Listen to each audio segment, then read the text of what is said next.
നമ്മൾ വീട്ടിൽ തക്കാളി വെച്ചിട്ട് ചമ്മന്തി ഉണ്ടാക്കത്തില്ലേ? അപ്പോൾ ഈ തക്കാളി ചമ്മന്തി ഉണ്ടാക്കുമ്പോൾ ഇതുപോലെ ഒന്ന് ഉണ്ടാക്കി നോക്കാം കേട്ടോ. ഒരുപാട് ദിവസം ഈ കറി ഇരിക്കുകയും ചെയ്യും, കേടും വരത്തില്ല. നമുക്ക് ഫ്രിഡ്ജിലൊന്നും സൂക്ഷിക്കാൻ വേണ്ട, നല്ല ടേസ്റ്റാണ് കേട്ടോ. നല്ല ഒരു മീൻ പൊരിച്ചതിൻ്റെ ഒക്കെ കൂടുതൽ കൂട്ടാനായിട്ട് അടിപൊളിയാണ്.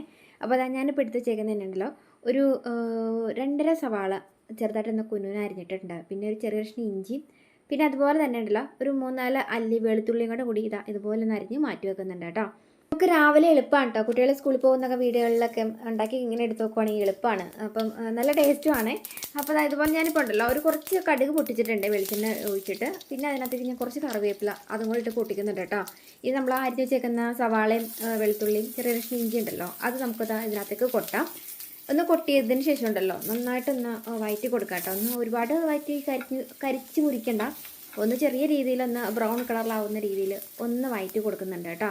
ഇനി നമുക്ക് ഇതിനകത്തേക്ക് മുളക് പൊടി ചേർത്ത് കൊടുക്കാം കേട്ടോ. ഞാനിപ്പം ചേർത്തേക്കുന്നത് ഒരു 1.5 സ്പൂണോളം മുളക് പൊടിയാണ്.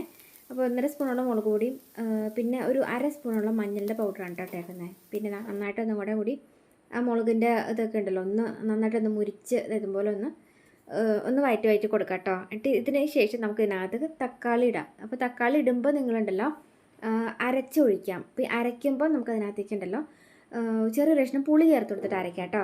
നല്ല ടേസ്റ്റാണ്. നല്ല എരിവും പുളിയും ഒക്കെ കൂടെ ഉള്ള നല്ലൊരു അടിപൊളി ചമ്മന്തിയുടെ നല്ലൊരു പ്രത്യേക ടേസ്റ്റായിരിക്കും നമ്മൾ അങ്ങനെ ചെയ്യുവാണെങ്കിൽ. അപ്പോൾ നമുക്ക് മിക്സിയുടെ ജാറിലേക്ക് ഇട്ടിട്ട് അരയ്ക്കാം. ഞാനിപ്പോൾ ഒരു 3 കുഞ്ഞു തക്കാളി എടുത്തേക്കുന്നേ. അതിനകത്തേക്ക് ഞാൻ പുളി ചേർത്തിട്ടാണ് അരച്ചേക്കുന്നത്. അപ്പം ഈ കറിക്ക് പ്രത്യേക ടേസ്റ്റാണ്. നല്ല കടയിൽ നിന്നൊക്കെ പാക്കറ്റ് ടൊമാറ്റോ സോസൊക്കെ വാങ്ങത്തില്ലേ, നല്ലൊരു പുളിയൊക്കെ അല്ലേ. അപ്പോൾ ഒരു പ്രത്യേക ടേസ്റ്റാണ്. ഇങ്ങനെ നിങ്ങൾ ചമ്മന്തി ഉണ്ടാക്കി നോക്കണം കേട്ടോ. ഞാനിപ്പോൾ ഒരു നുള്ളു ഉപ്പും കൂടി ഇട്ട് കൊടുത്തിട്ടേ ഉണ്ട്. എന്നിട്ട് നമുക്ക് മൂടി വെക്കാം. മൂടി വെച്ചിട്ട് ഏകദേശം ഒരു 5 മിനിറ്റ് ഈ തക്കാളിയുടേതായ ഒരു പച്ച ചുവയൊക്കെ ഉണ്ടല്ലോ, അതൊക്കെ ഒന്ന് ഇളകി ഒന്ന് ഇതായിട്ട് എടുക്കുകയാണെങ്കിൽ നല്ലതായിരിക്കും.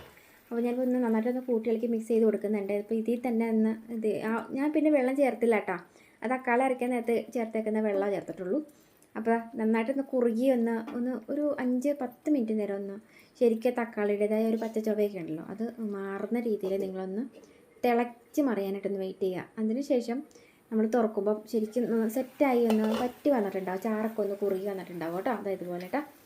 അപ്പോൾ നല്ല ടേസ്റ്റാണ് ഇത്. അപ്പം നമുക്ക് രാവിലെ തന്നെ നല്ല ഉണക്കമീൻ പൊരിച്ചിൻ്റെ കൂട്ടത്തിൽ സൂപ്പറാട്ടോ ഇത്.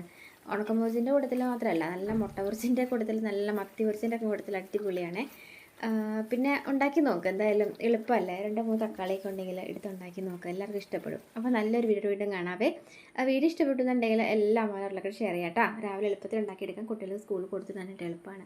അപ്പോൾ ഇതുപോലെ കുഞ്ഞു ടിപ്സിനും വീഡിയോസിനായിട്ട് പേജ് ഫോളോ ചെയ്യുക. അപ്പോൾ നല്ലൊരു വീഡിയോ കാണാം. നമ്മുടെ ചാനൽ ഇതിന് ഫോളോ ചെയ്യാത്ത ഫ്രണ്ട്സിലേക്കാണ് വന്ന് കാണുന്നത്, എങ്കിലും ഒന്ന് ഫോളോ കൂടി വെച്ചിട്ട് പോക്കോട്ടോ.